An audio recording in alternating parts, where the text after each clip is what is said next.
Welcome, everyone, to episode 131 of Puppet Masters and Castle Freaks, the internet's leading all things Charles Band podcast. I am one of your hosts, Dr. Jared, the worthless son of a wealthy family. And I'm doing what I am normally doing in Brooklyn, New York here, which is making the world new in fire and in blood. In case you were curious, I know sometimes you guys are wondering what I'm up to while we're recording, but no, I am not wandering around this seemingly desolate Romanian reform school by myself. No, who's here with me? Well, it's me, Steve Guntley, and not to brag, but I know many late uncles. This is the podcast about push-up contests, necklace gargoyles, and evil Uncle Fester. That's because this is the podcast about Talisman, yet another entry from David DeCoteau's insane unbroken run of full moon features in the late 90s. We've covered a lot of these movies from between 1997 and 2003, I believe. David DeCoteau directed 11 movies in a row for Charles Band and Full Moon. This is, I believe, number 2 in that run. So he still has a lot of steam. He still has a lot of energy. That being said, I made the mistake of watching this yesterday and completely forgot a lot of what happened in this movie. So I'm going to be referring to my notes, and a lot of this might seem like word salad, but we're going to get through it. And we're going to get through it because we have a very exciting, very cool guest here with us today. Who's joining us, Jared? Of course, we do have a really fun guest. I have to say, geographically, maybe the person phoning in with us from the furthest away that we've ever done so far on recording for this episode. So that's fun, coming to us all the way from Bavaria. You might know her as the former editorial director of Birth, Movies, Death, but you definitely know her as a senior editor of Fangoria magazine. It's Meredith Borders, who we're super excited to have here. Big fan of a lot of your stuff. Most recently of the little Twin Peaks bonus zine that you put out with the last Fangoria for subscribers. That was a nice little treat. Meredith, thank you so much for joining us from Bavaria. This is exciting. Thank you, guys. I'm really happy to be here. And yeah, the Twin Peaks mini mag is probably the most fun project I have ever had. So thank you for calling it out. You know who really enjoyed that? And I love to point this out because I assume it's like an exception to the rule. My father, who, as of this recording, turns 75 tomorrow. Oh, cool. Is a Fangoria. Thank you. Well, yeah, this will air, a month and a half after his birthday. But as of now, he's turning 75 tomorrow. And he is a Fangoria subscriber, and he was first very disappointed because for some reason his bonus magazine took a little longer to get to him than some of the other ones did. And so I told him about it, and he's like, I didn't get that. And then I went to see my parents the other day, and he couldn't wait to show me that he got it, and he was very excited about it. So I love hearing that. That makes me really happy. Our target audience usually seems to be kind of a similar demographic. So I always get really excited whenever there are any outliers to that demographic. Yeah, for sure. Well, we're so excited to have you. And I'm really curious about why you chose Talisman as the movie of your subject here. Is this a movie you have a relationship with, or did you spin the wheel a little bit and just kind of see where it landed? A little bit of both. So I had seen it before. I saw it in high school, and what I did when Jared sent over this spreadsheet of titles was I looked at the first few that I had seen before, and I'm not going to lie to you guys, I chose the shortest. So this is there's no shade in that. Yeah.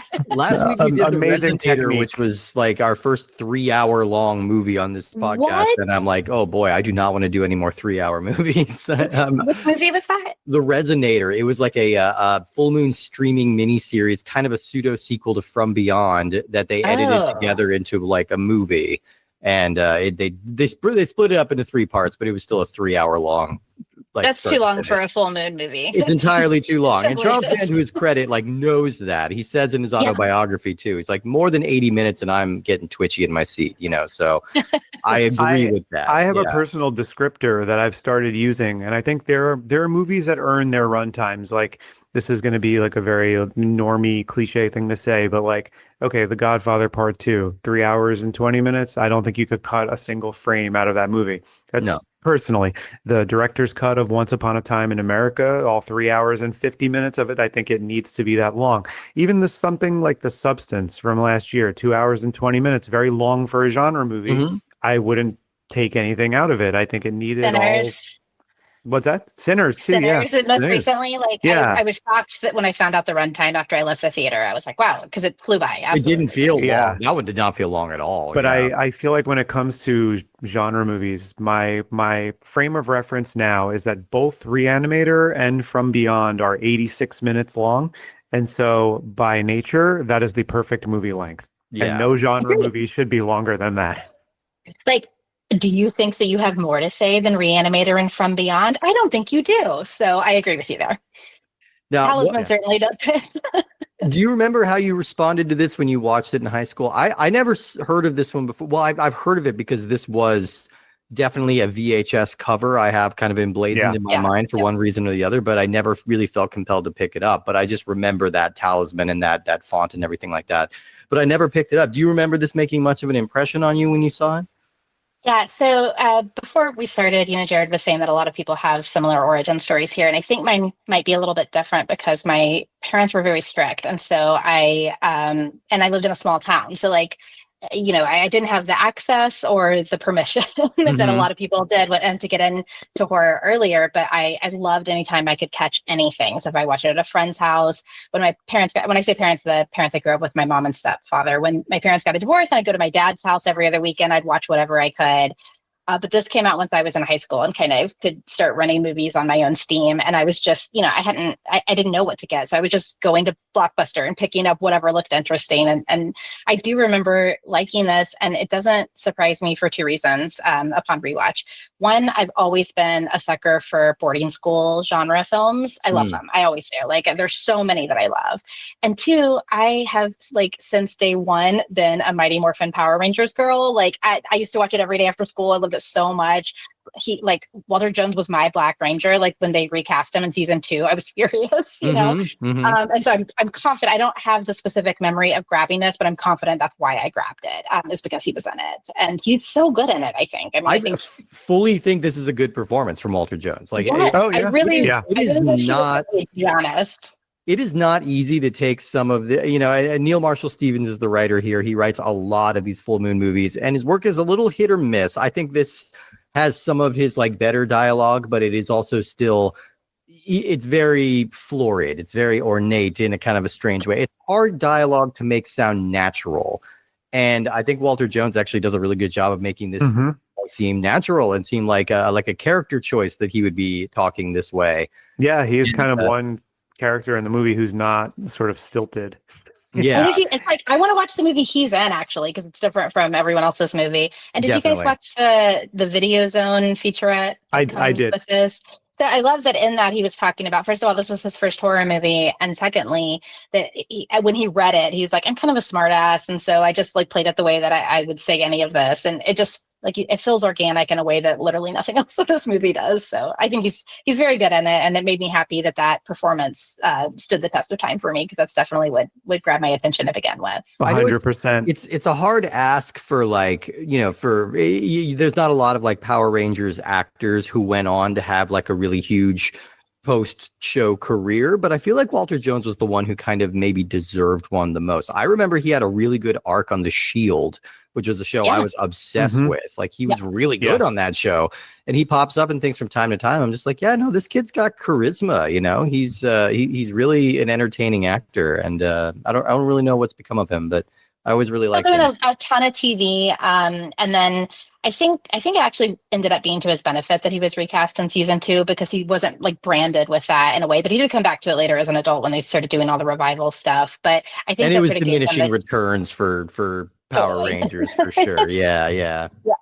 But I do think that gave him the chance to escape from the sort of Power Rangers, idea that everyone had for the rest of the actors. Right. Of course. I wasn't going to say this until you mentioned that you watched the Video Zone, Meredith, but I got a kick out of Jason Edelman, the actor who plays Burke, talking about reading the script, because to hear him describe what drew him to it and the superlatives he used, you would think he was talking about the script to All About Eve. It's so funny with just how complimentary he is about aspects of the script, and I was just like, okay, that's cool. I know you're on camera and I know you're trying to say a lot of nice things, but it just kind of struck me because like I feel no disrespect to Neil Marshall Stevens. I mean, we've covered his work a ton. The guy was really prolific with DeCoteau also. Yeah. For a lot of these movies, but it's kind of like I feel like I don't know, maybe being kind of stepping away from it and not being people directly involved in the project itself, we have more objective to go, okay, like these kinds of scripts kind of read this way. But to hear him describe it was so funny. He was like so proud of the script of this movie, and good for him. I mean, it's nice for him to have positive things to say, but I just got kind of a kick out of like how complimentary he was to it, because I was just like, I don't know, man. I don't know. I don't know how good this one is. I'm assuming in the video zone, he was in his tidy whiteys and he was saying, "Oh yes, of course, absolutely, this is the best script I've ever read in my life, bro." He's doing push-ups the entire time. I'm really glad that you brought up like his part, because also during that same interview, he said, I mean, I've been acting for 10, 11, 12 years. I've read millions of scripts. And I was like, oh, that's interesting. Millions. And so then I looked him up and he has 12 credits today. That is like, a hell of a batting ratio. I mean, he's choosy. What can you say? The Daniel Day-Lewis of full moon. He's quite choosy. So millions of scripts. That means like Jurassic Park crossed his table, like he's a like, lot, no, thank you. Yeah, lots of things. Pulp Fiction came across his desk. Yeah, I didn't want it. Yeah, that's so funny to me. I mean, so curious about, because I had kind of a similar like rural upbringing, kind of hard to access a lot of this material, so I would binge on like reading VHS covers and stuff. Those few times we got to go to the grocery store where there was a video store and stuff like that. That's just kind of how I would educate myself on this stuff. But I wasn't allowed to rent a lot of this. And I don't know if I would have picked up on this if I had been watching this. But coming from kind of a similar background, were you picking up on, let's say, David DeCoteau's predilections for homoerotica from an early age when you were watching this, or did it strike a chord at all? I don't remember if it did, because my memory of this, I mean, I remembered Walter Jones and I remembered it being in a boarding school, and that was almost it. Oh, I definitely remembered Uncle Fester, but that was pretty much it. But certainly this go round, I was like, wow, they are laying it on thick with the tidy whities and the like push-up competition and just every single one of Edelman's line deliveries. I was like, okay, all right, this is very well, I don't want to say Jeepers Creepers, but it's Jeepers Creepers. A little bit, yeah. I mean, it's the thing that we love about David DeCoteau, and like, he's maybe the director we've covered the most on this show, and we still have many to go. The dude works, but Charles Band talks in his autobiography about a moment where, he kind of left David DeCoteau to his own devices and says, go make the movies that you want. And he said he remembers a day when the PA came to him and said, Charlie, have you been watching these movies? They're getting very gay. And it's just like, and DeCoteau is an openly gay man. He worked in gay erotica before he broke into like mainstream films. And, it's something that he wanted to film and something he wanted to show. So this is kind of the last little gasp before they finally just said, look, make Voodoo Academy. That is kind of an outright, like openly gay, softcore erotica. And then he just kind of like started making his own sub-label of like a gay erotica, like from there. But this was kind of the last point where they're just like, all right, you don't need to keep hiding this anymore. Let's find a space for you here. We don't need to. We don't need to pretend this is anything other than what it is.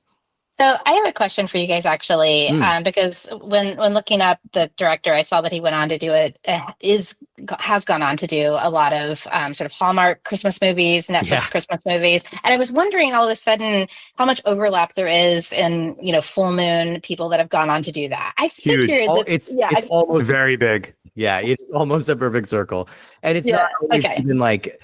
The good ones like Ted Nicolau, they get to do like actual Hallmark movies. I think a lot of other people are doing sub Hallmark knockoff Hallmark movies, that are even cheaper and even faster. And DeCoteau kind of straddles the line on both. He does a couple of like real ones and a couple of kind of the cheap. You're totally right, Steve. Like with this movie, I'm watching it and I was thinking to myself, like, this is the gateway to where he would go from there. It's like he still has his feet firmly planted in like we need to, at least for intents and purposes, make kind of a mainstream spiritual horror movie. but this movie definitely did push-ups so Voodoo Academy could flex. It was like, this movie is all, it's got the bones of all of that stuff. And I couldn't help but, like, we're getting to the point in the show now where we see these hallmarks of Dave DeCoteau, and I couldn't help but, once we get the shot of the push-ups and the tidy whities, I just laughed to myself, because I was like, if there was any question if we were in a DeCoteau, we know that we are now. And I'm getting to the point where I love him for that now. Yeah, fully. Like, look, the man loves two things. Like, and he is an auteur in this way. Every one of his movies is going to have a man in tidy whities, and he's going to be rubbing his chest, and that's fine. So that's what you like. It makes me wonder, though, like, because this is we've been talking about this and Voodoo Academy and other movies as being something that's more of DeCoteau's vision. Yeah. But he brings in obviously other people to collaborate and to write these things. So I wonder, was like the meeting between him and Neil Marshall Stevens like, okay, Neil, I've got 3 words for you: hunky, shirtless, Suspiria. Mm-hmm. Go to work, write something. As near as I can tell, that was kind of the beginning and end of his pitch. And Suspiria was spelled with a $sign. Yeah, for the yeah. Just draw a line through it. There we go. I'm gonna finally cash in on that Suspiria money. Well, let's talk a little bit about this movie, which is called Talisman, aka The Seventh Gate of Death.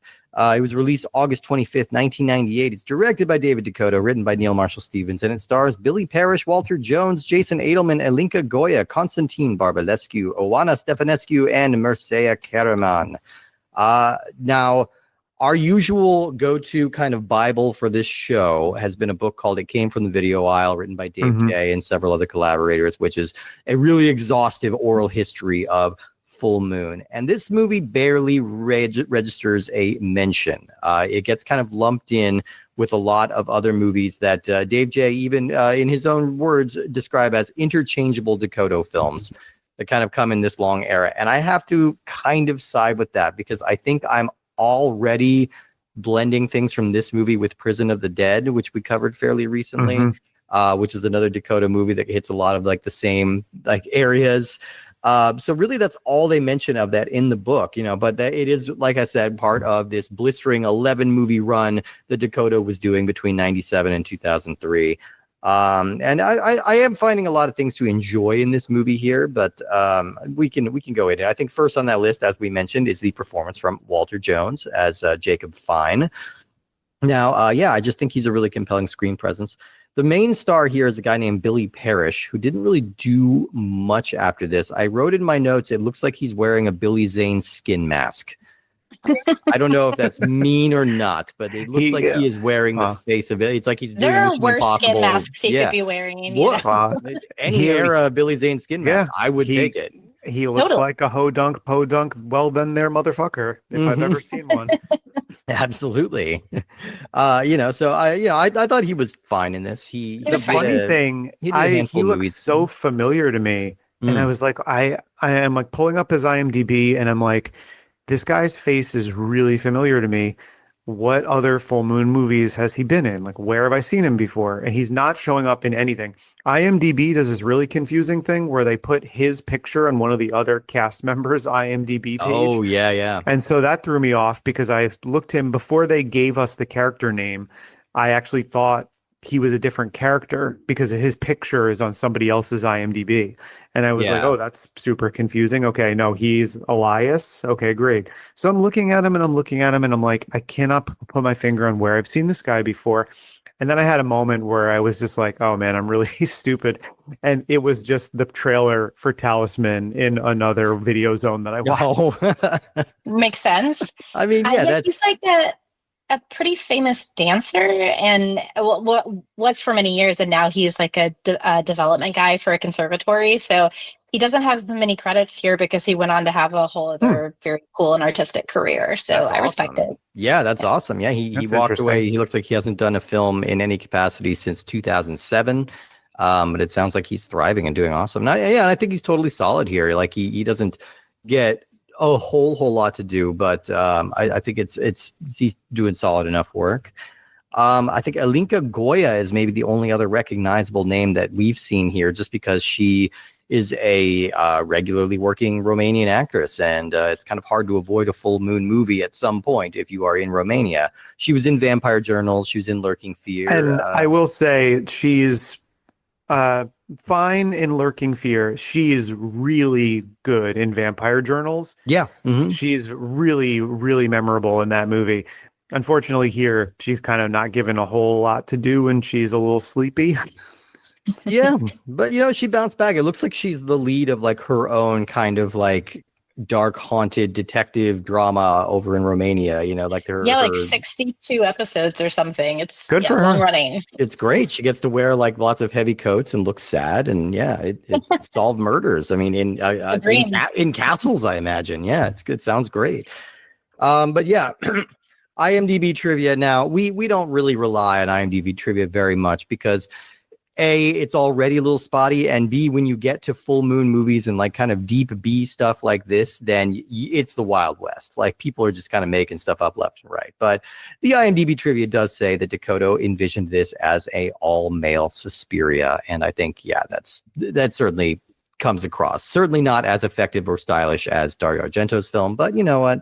Still, I get what you're going for.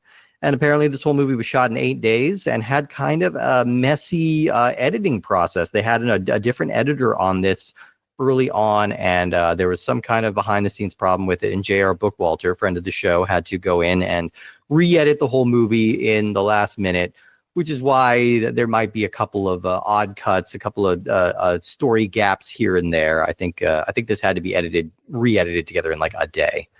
So a difficult proposition to ask of anybody. Yeah, I will say one of the more interesting facets of this movie is the behind the scenes stuff, because so we talk a lot about the production of the movies and we talk about how they're done quickly and done cheaply. A lot of times, 10 days, 2 weeks, something like that. This one had a shooting time of 8 days. Mm-hmm. And halfway through that 8 days, Dave DeCoteau fell down a staircase and got seriously hurt, and then had to direct the second half of the remaining 4 shooting days while completely hopped up on painkillers, and does not really like remember the process of wrapping the movie. And I think that I feel like that is appropriate. Like there is a very loose flow to this movie that almost feels like it can feel disjointed and weird, and I think it's totally understandable that it's this like drug-addled vision of somebody just trying to get the movie finished. Like stuff happens that's not really introduced or explained, stuff doesn't make complete sense. Like it kind of is, I am not, applauding the fact that Dave DeCoteau fell down and got hurt. And there's actually a funny anecdote about how they first took him to whatever the nearest hospital in Romania was. And it was apparently like akin to the hospital in Jacob's Ladder. And they were just like, he's not gonna get out of here alive. We need to take him to civilization. So they took him to Austria, to a hospital for his to get him, ready for his recovery. And they said, it made me laugh because it was like that Simpsons bit where it's like, Mr. Burns was brought to, Springfield Hospital, where he was pronounced dead. He was subsequently brought to a better hospital where his condition was upgraded to alive. I do agree with you that for whatever reason, the disjointedness in this movie, whether or not that was painkillers caused or not, kind of served that. I mean, I think even at 85 minutes, it would not have. I would have lost my patience. But the sort of like random introduction of plot points and then dropping them, to me just feels like expeditious. You know what I mean? It's like, we don't need to give you backstory about this theology professor. Here he is. He's kind of charismatic, by the way. I did think that guy was good, and he's gone on to do what's his name? Claudio Trandafir, and he was in Nosferatu. Yeah. So like the guy's still acting, But I think that, or just all of a sudden I was like, oh, is this a dream sequence? And every time they would flash back to the cemetery scene and the very like heavy ADR for those scenes. but none of it bothered me, because the second my attention might start to wander, or I might start to lose my patience, we're on to the next thing. And I did end up watching it twice, because I watched it for the first time last week, and again, it's like, whatever, it's 72 minutes, and I wanted to refresh myself before this. And the second time I was like, this movie kind of does make sense. Like they do pull it together by the end, you know. I mean, it took 2 viewings for me to get there, but Yeah. I think script wise, there are certainly worse full moon movies. I think, yeah, I mean, it takes its page out of many other books, but it does a fine job doing so. Yeah. I was pretty on board for at least the first half hour of this movie. Especially, you know, when we introduce the Walter Jones character, I'm just like, all right, this is a fun like way to kind of bring us into this movie. He's very charming, and he's kind of like introducing us to, you know, I love a good like, let me show you the ropes character in a high school movie, especially, totally. You know, like in Mean Girls, you know, you go by, you know, this is the table for all these people. These are the cool people. You stay away from this person. Like it's a expeditious like story dump that we really just get, you know, like this nice walking tour of our environment. Like, you know, I'm always a bit of a sucker for that trope. And then we get to meet, of course, the bully character Burke, which brings us to the single most homoerotic handshake sequence in all of cinema, I think, surpassing Predator, surpassing everything. This is the most, I could not believe how this was unfolding, and just how like openly they were doing this, culminating in the character's name is Elias Storm, culminating in our hero Elias Storm biting him on the thumb to get him to let go of his hand. And this is all the like, you want me to squeeze harder lines, and it lasted. I mean, you know, the fight scene in They Live. This was that goes on for like 20 minutes. This is the handshake version of that, where I was like, this is still happening. Absolutely. This is still happening. Yeah, I was like Val Kilmer clicking his teeth at Tom Cruise had nothing on this. Oh yeah, definitely. Oh my God, yeah. But I forget which one of you used the word sleepy about this movie, but that is the word I used about Burke. Like, it's like the sleepiest homoeroticism. Like, he truly seems like he's about to nod off in every single one of his scenes, but like kind of sexily. Yeah. Like he's going for like a bedroom voice, but it is like way too late at night. You know, it's bedtime voice. It's bedtime voice. It transitions. Yeah. It's like sleepy. It's like Tobias on the phone with Bob Loblaw. It's like, you want me to get explicit? Exactly. I mean, and then we have a moment later where Elias Storm is peeking in on the cool boys dorm, and of course they are all in their skimpiest underwear, and Burke is just like really lasciviously like asking them to keep doing push-ups, and like telling them to imagine all these sexual scenarios while they're doing push-ups. And I'm like, this guy is like, he's having a good time. I mean, he's he's kind of figured out the vibe at this place, and he's just kind of like running roughshod. Like, yeah, it's so campy, and it's so silly, and it's a lot of fun. And I think the movie just kind of lost my interest a little bit after that. We're getting into more mythological stuff.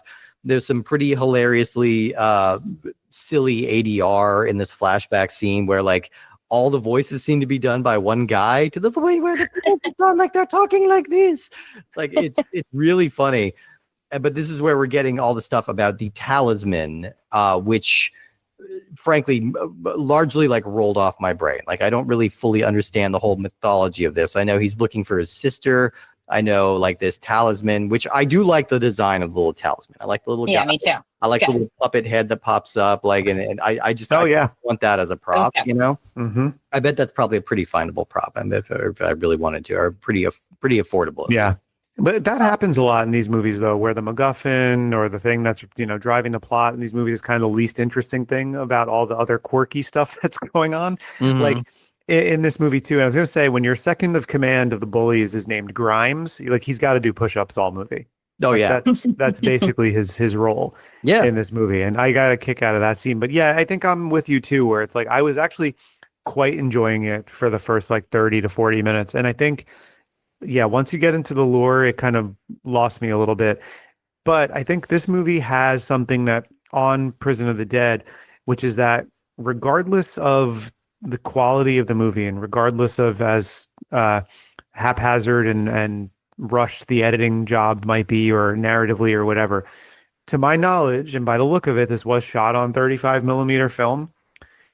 This is a Kushner-Locke era full moon movie, and at least when those ones are shot on film, they look like movies. And that's to me, like, that gave it a leg up on some of the stuff that was shot then on video to be released on video. 100%. Like, this was at least shot on film to be released on video. And there were times when I think every full moon movie that was made during this time in their studio in Romania automatically gets another like half star in a review from me of being able to at least capture some of the Gothic Romanian-ness on film. I think once it starts going video and then digital, it doesn't have the old worldy same feel as it does. No, but like, not quite. A lot of the Romanian movies coming out in this time, like, they benefit from having a certain look from being shot on film in a lot of these Gothic locations.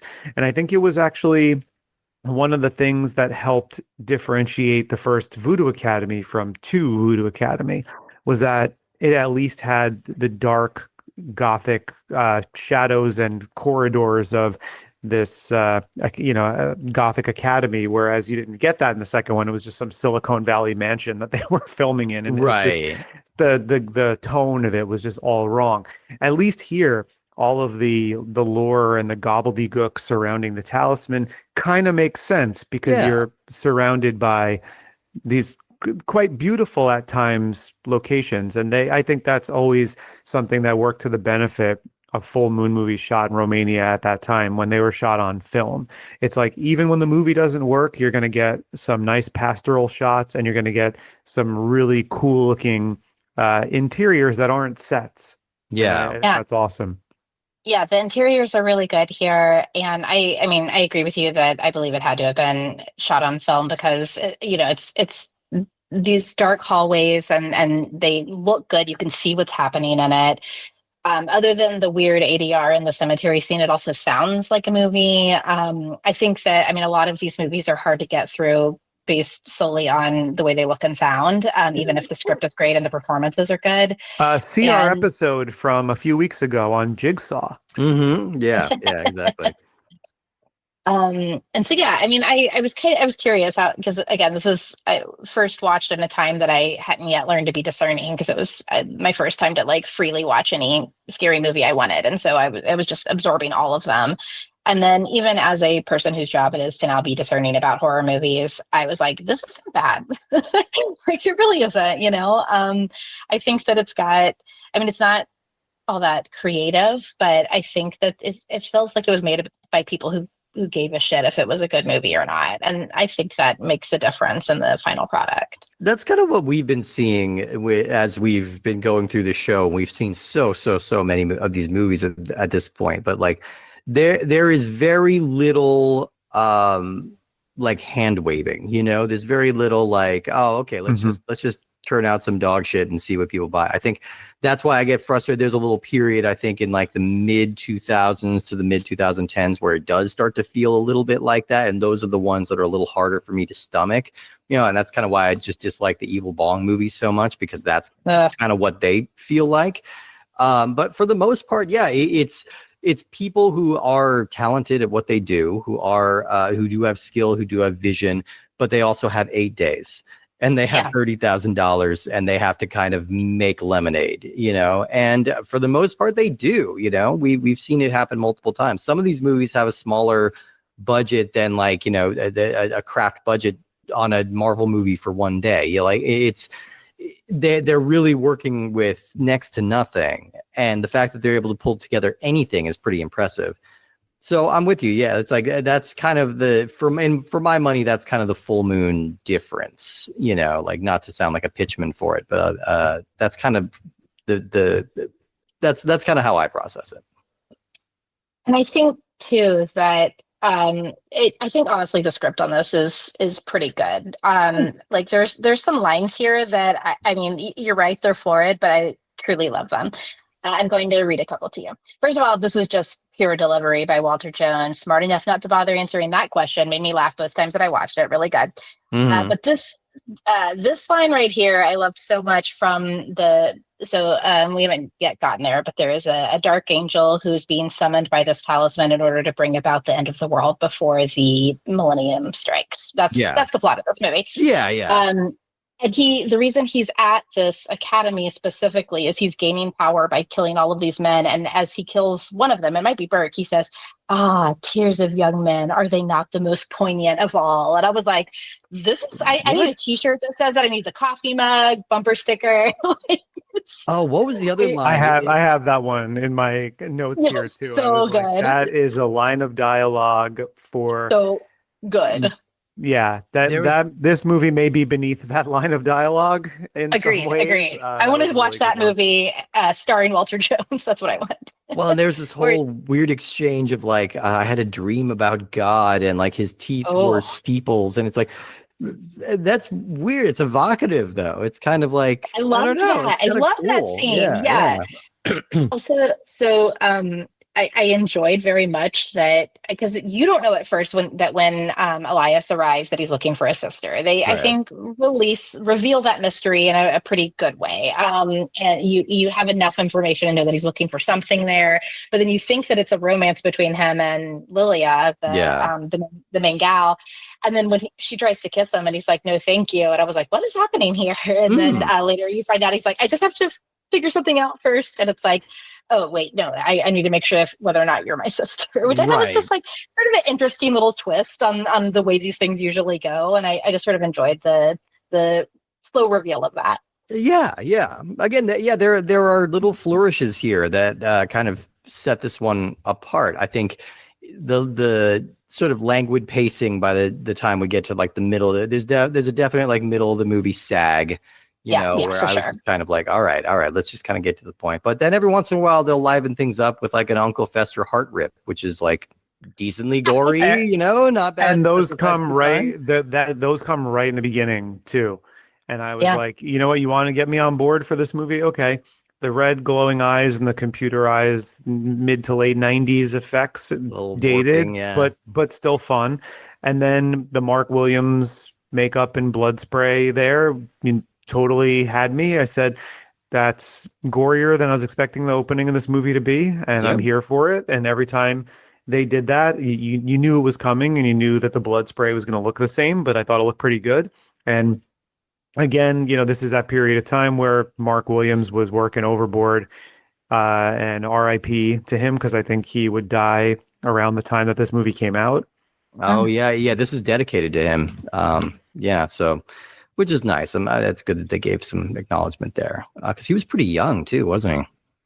37. 37. 38. Sorry. 38. Still. But still, yes. Young. I do think the practical effects in this are better than I would have expected. I was very happy with the opening scene. The first time I was watching it again, a week ago, I was like, oh, okay, all right. I'm immediately somewhat interested.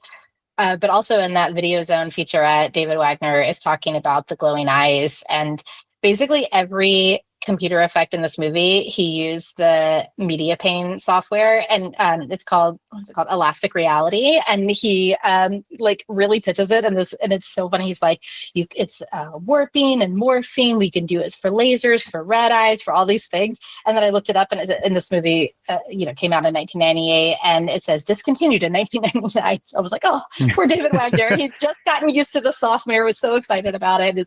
It's discontinued. Well, we have to acknowledge, too, I think we're almost getting to the end of the Romanian run, right? Like, I forget when exactly they stopped filming in Romania, but it was getting close to around here. Because this is when Subspecies 4 comes out the same year, and they have a few more in the can, but things are kind of fraying between Vlad Penescu and Charles Band, so that relationship is not really long. And it can't be overstated how much of a difference it makes having Romania as the fifth member of the Sex and the City gang, or whatever we want to call it. Like it's a very trite, critical observation, but like having these authentic locations just gives a little bit of juice to like these kind of like lurid little productions. It's just like, all right, it's silly and it's low budget, but they got a castle, like a real castle. It makes The Lurking Fear, so much more interesting to watch. Yeah. A movie that we both liked quite a bit, Hideous, made that really worth watching. Having the castle, didn't hurt having Jackie Lavelle in her leather vest and nothing else wandering around for sure. Excuse me, she's wearing a gorilla mask. Not in that part, she's not. Oh, that's true. Yeah, she's not. But no, that part she's just topless with the gorilla mask on, which is in the snow. Such a hilarious visual. But yeah, no, I agree. And while we're on the subject of Romania, and Meredith, you said two words before that I think were two really appropriate words. I don't know if they were intentional, but you said the words Dark Angel. This movie score is literally just the Dark Angel, the Ascent score used again. Yeah, it's the same exact soundtrack. Yeah. I was like, I knew it wasn't original because, it doesn't say anything of the composer, just this like licensing and supervisor. But I was like, this is not bad. Like, the chanting and it's atmospheric. The music is pretty good. I think it's used to better effect in Dark Angel. Dark Angel is a really good example of when Full Moon was making these movies in Romania and everything kind of just works. And it's like the location works, the casting works, the story is awesome. It had, a sure-handed director and a kind of clear vision. And so it was, I think a lot of the music plays when they do those depictions of hell, and it has the characters with like the Jacob's Ladder heads, moving really fast, and the devils and stuff, kind of giving you the underworld part before she's above ground. And I recognized the music immediately, and I was like, come on, I love Dark Angel. You can't sneak a Dark Angel score by me. No way. Yeah. Well, okay, so I looked it up, and he's called the Black Angel. I misspoke, but maybe that's what just like made them think of it. Like Uncle Fester is the Black Angel. I could not think of him as anything other than Uncle Fester. Once I made that connection, I'm just like, he's Uncle Fester in my head for the rest. Well, once you made the connection for me, now that's all that's happening. Like I can't call him anything else. Oh, I'm sorry. I Fester pilled you. Yeah, you've been infestered. Well, it's funny because he does look like Uncle Fester, but then when his eyes were glowing up, he kind of looked like Judge Doom. A little bit. Yeah. Either way, Christopher Lloyd characters coming together. Get on the phone with his agent. Yeah. But it's all, I don't know. This was all pretty fun. We didn't even mention the kind of evil, kinky headmistress who always a fun choice. And she came on screen when I was like looking away and like making my notes, and I'm like, wait, I was only hearing her voice. I'm like, wait, did they get Isabella Rossellini for this movie? No, right? They couldn't have. And then I look up, it's like, oh, no, definitely not. But she's got like, they have a very similar voice, and I kept getting distracted by that. Different energies otherwise, but.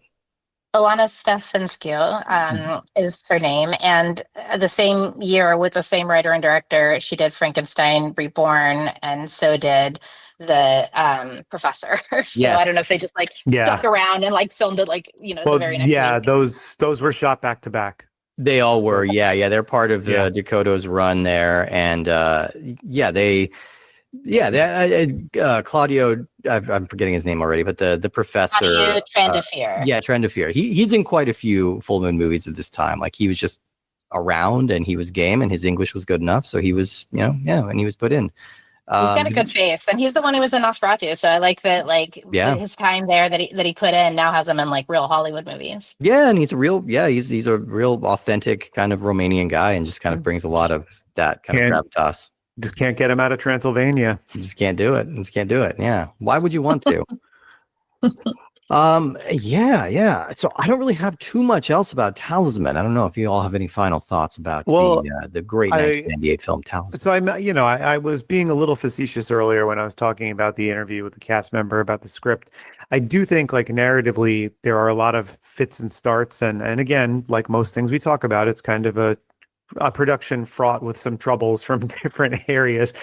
But I do think, like when Meredith brought it up, especially, that there are some really good lines of dialogue in this movie, and also some interesting concepts that at least separate this from other B movies at the time. Maybe not wholly original concepts, but at least somewhat interesting for these movies. And so I want to backtrack a little bit on what I was saying, and I'm not saying that this is a bad script. I can understand why a young actor reading this is like, oh, it's this magical talisman, and there's a black angel, and it's got to do with death and spells, and there are some very novel sounding lines of dialogue.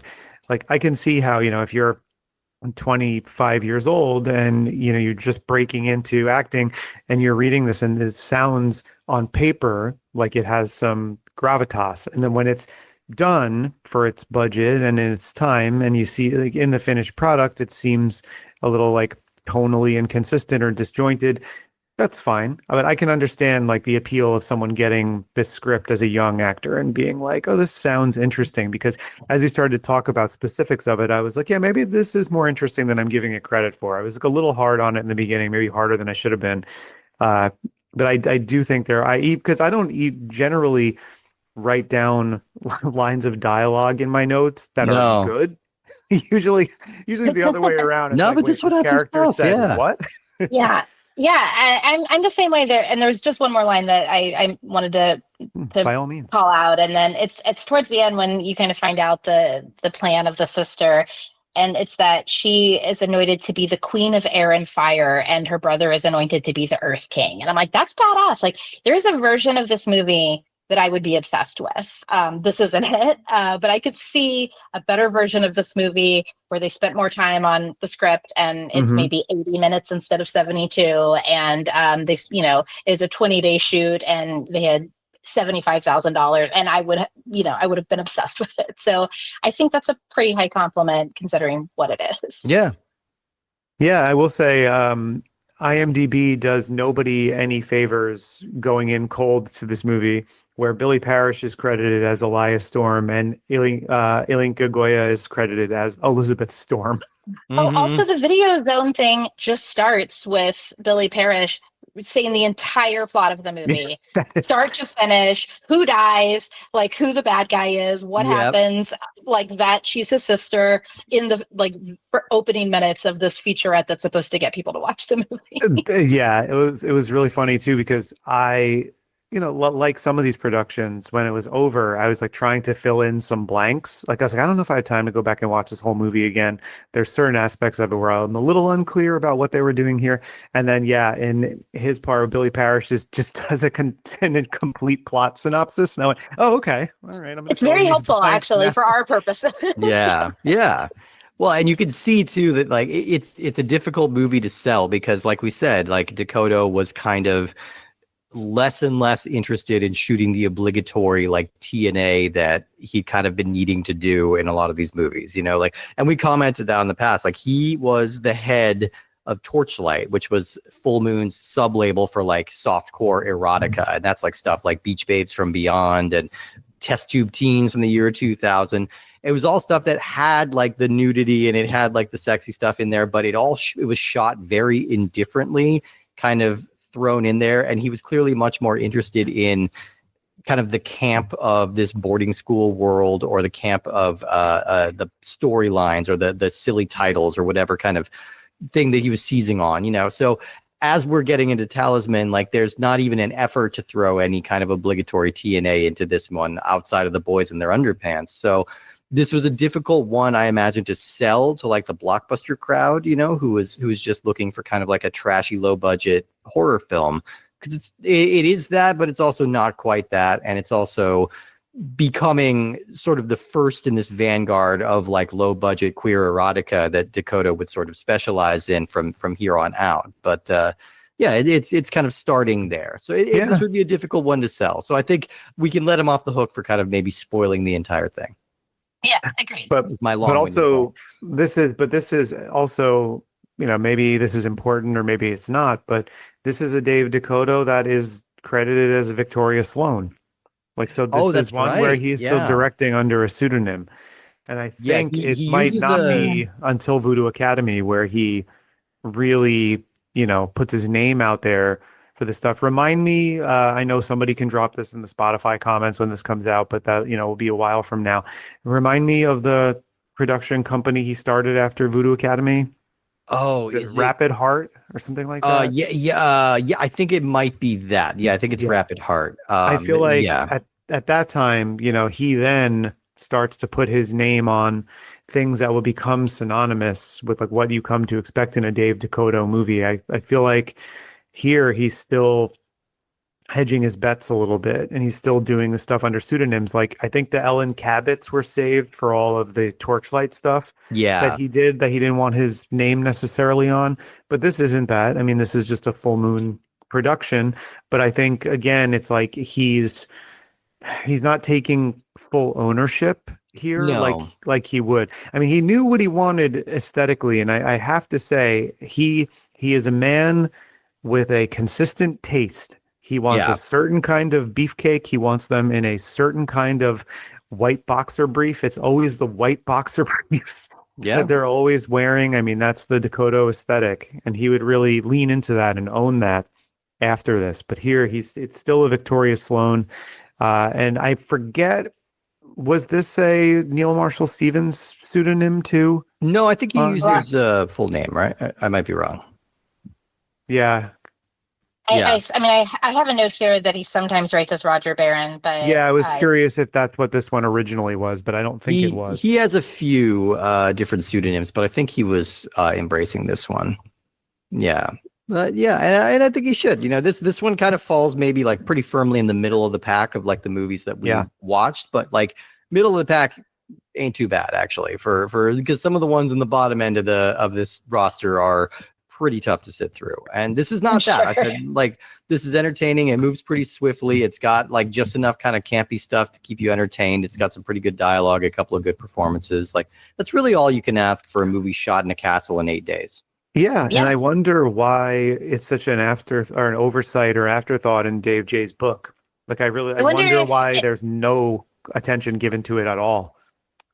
It is because it was towards the end of it's in that transition period, and so there was just so much happening around then that was more interesting from a context standpoint. And these are like Full Moon has some pretty clear like eras that it goes through, right? Like where one financier falls out and another financier starts in, and they're less willing to share resources, so you can chart them like pretty clearly.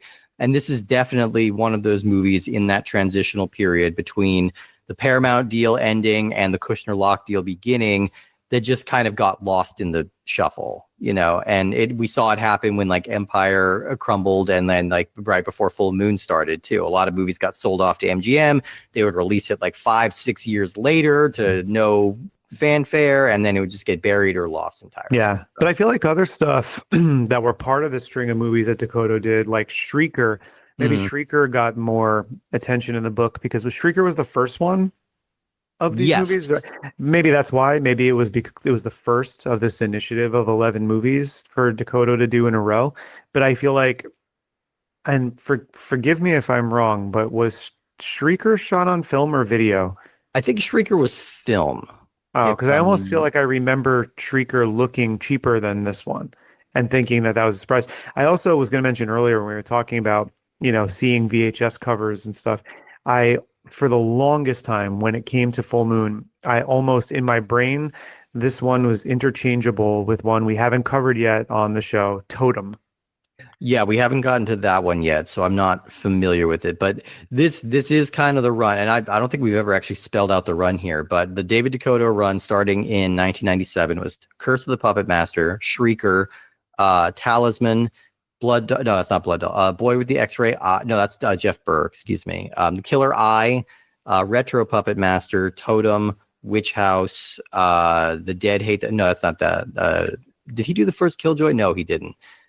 Prison of the Dead, Voodoo Academy, and I think that might be the end of it. Yeah. I mean, if Like not, Frankenstein Reborn, right? Or oh yeah, Frankenstein Reborn was in there as well. Too, yeah, absolutely. So yeah, and that was all kind of like squeezed in together. So it's a hell of a lot of movies to be turning out in a quick succession. And I think this one is kind of a cut above a lot of those other ones that we've covered so far. it seems to me like this one is largely forgotten, even outside the context of it came from the video aisle. Like just kind of looking around. I was looking around to see like, okay, a lot of other publications written about this. Is there a lot of articles about it? I mean, there are reviews for like independent blogs and websites and stuff like that. I went to see if there were other podcasts that had covered this movie also. Maybe I'm feeling salty in saying this, but like I found one from was not recent, and I started listening to it, and it was unlistenable. And the guy hosting it basically sounded like he was on Quaaludes. And he also said he somehow sounded like he was not unprepared for it and had no information, but was delivering it as if someone was holding him up at gunpoint.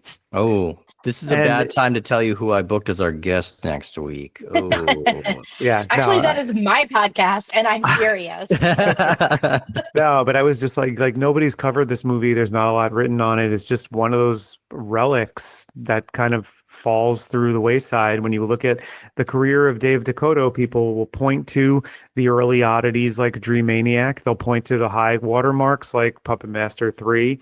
They'll point to Rapid Heart, if that's what it's called. It is. Confirmed. Okay. For for after the Voodoo Academy and the stuff he put out then. And maybe like as a footnote, they'll say, oh yeah, and he also did a long stretch of movies for Charles Band, a ton of movies in a short period of time. But I feel you're like underestimating how much people love A Talking Cat. That's going to be his legacy. Yeah, that's true. His gravestone is going to have that weird triple interrobang. That's true. I am forgetting that. You're absolutely correct. But I just think this one is not particularly well covered. It's not well documented, and I think that's kind of unfortunate because it has some interesting ideas and it's played relatively straight with just enough of that late 90s DeCoteau campiness that I enjoyed this for it. The majority of its 72-minute runtime, I like everyone, kind of found myself in a soggy middle, maybe getting a little bit bored. But I do think that when it all kind of comes together for the denouement for the last 15 minutes or whatever of the movie, I think it's pretty. But seems like a hyperbolic word, but I was going to say captivating. I'd say more engaging than captivating. Sure, yeah. It's compelling. Like there's some compelling stuff at the end. Yeah. I'm on board with it. And either way, I had a great time talking about it. Indeed. And that's thank you to Meredith. Thank you so much for being here, for sharing your insights on this. Where can people find all of your amazing stuff? So I am the senior editor of Fangoria. We put out 4 magazines a year. This is coming out in September. So in just a couple of weeks, you'll be able to get that issue. I don't think we've announced yet what the cover on shelves is, but you can always subscribe as well, which is wonderful. And subscribers get their own cover, and they also get the bonuses, like for instance, the Twin Peaks mini magazine that we talked about at the top of the episode. And then in October, I specifically will be announcing a really big Fango project that I'm so proud about and excited about. So you can follow me on Instagram at Meredith Borders or Blue Sky at Meredith Borders, and I will be talking about it a lot at that point. So I'm so excited. We obviously are huge Fangoria fans, have been for a long time. I think I finally recently pulled the trigger on getting a subscription for the first time in my life. It was because of that special edition David Lynch memorial cover that y'all did that was so gorgeous. And then, I'm just getting Fangos in my mail, and I got that delightful little mini Twin Peaks pullout that I did not expect to come. I didn't know that was part of the package, and I was really excited for that to arrive. It's a treat, and y'all are doing such an amazing job with this modern revival of Fangoria that y'all have been doing these last couple of years. So thank you. Well, and for somebody like myself who is incredibly highly suggestible, it's like when these Fangoria quarterly issues come out, and then you have the I don't know what you call it, the case to hold the cardboard the slip case. The slip case to hold them. I'm like, well, obviously now I have more than 7 of them, so now I need that, obviously. And obviously. We've got some pretty good merch. The merch has improved over the years, and now it's all very good. Yeah. And I want to ask this question while we have you here, Meredith, because we may have listeners who are subscribers who are wondering this too. But as it pertains to the Twin Peaks special, I know basically everything in that bonus magazine was written by you and Amber T. Was that something that you guys took to Phil or other people and decided should we do this, or was that job outsourced to you? Who? I'm just very curious if you can just take a second, who came up with the idea. So Amber's article was also, we reprinted that one from the David Lynch issue. Yeah. Then the rest of it, Phil was just like, we have to turn this around really fast, and you're the person to do that. So I did the whole Twin Peaks Gazette, and then the other article. So everything that was that was new in there, I turned over in about 8 days. It was like a full moon project. I was just like, all right, we're hitting the ground running. And with our amazing creative director, Jason Kosarek, who does all of the design. And so it was like, a not sleeping kind of project, but it was also a dream come true. I had so much fun with it. So Phil and I work really closely together. And so a lot of times if it's going to be these short timelines, he's just like, all right, please take this.